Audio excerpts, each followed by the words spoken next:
en général, on peut simplifier le signe multiplié lorsque, par exemple, il est entre un nombre et une inconnue, une lettre. Par exemple, 2 fois x, on peut écrire 2x. Bien sûr, si on a x fois 2, c'est un produit, c'est égal aussi à 2 fois x, et là aussi ça simplifie en 2x. Il n'y a pas x2. On peut aussi simplifier le signe multiplié entre un nombre et des parenthèses. Par exemple, si j'ai 2 fois x plus 1, je peux écrire 2, et je dirais facteur de x plus 1. 2 facteur de x plus 1. De la même façon, si j'ai 2 parenthèses dans un produit, eh bien, je vais pouvoir simplifier aussi en écrivant, en simplifiant le signe multiplié. Là aussi, par exemple, dans ce cas-là, on pourrait dire a plus b facteur de 1 plus x.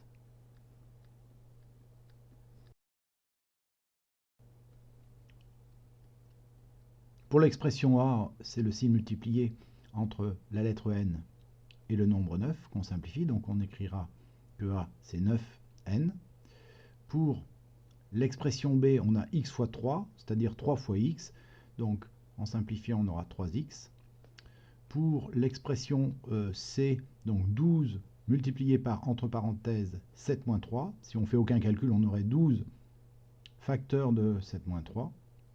On peut enlever comme ça le signe multiplié.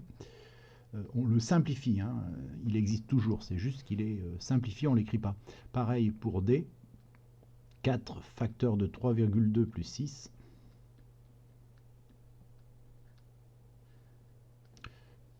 Pour E, eh bien, on considère que comme on a 2 lettres, souvent on laisse le signe multiplié. Si on l'enlève, c'est un petit peu délicat parce que nx, on ne sait plus si on a une inconnue qui s'appellerait nx ou s'il y a 2 inconnus, 2 lettres, n et x. Donc c'est un petit peu délicat, c'est un peu un cas particulier.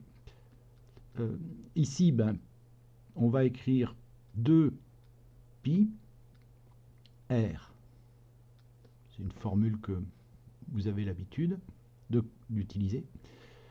Ici, entre les deux parenthèses, on va pouvoir simplifier aussi le signe multiplié. Donc 3 plus 6, on ne fait pas de calcul ici, 3 plus 6 facteur de 7 moins